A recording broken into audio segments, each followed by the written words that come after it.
Hello everyone, today I'm going to show you how to refund or return items on Temu. Make sure to watch the video until the end, not to miss any important details. Like and subscribe. So as you can see, currently we are on the Temu website and there is the suggestions. So if you made any purchase and you are not satisfied with it and you would like to refund it, all you have to do is click on the orders and account right here and then go scroll down to see all orders. Once you do that, click on here. And as you can see, these are all the purchases from before. So once you do that, you click on one and click on return/refund. Now, if the order has went by over 90 days, then you cannot request a new return or refund.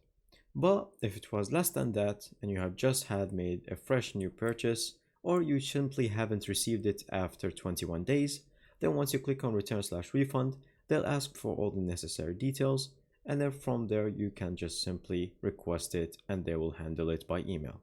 Thank you guys for watching. See you next time. Bye bye.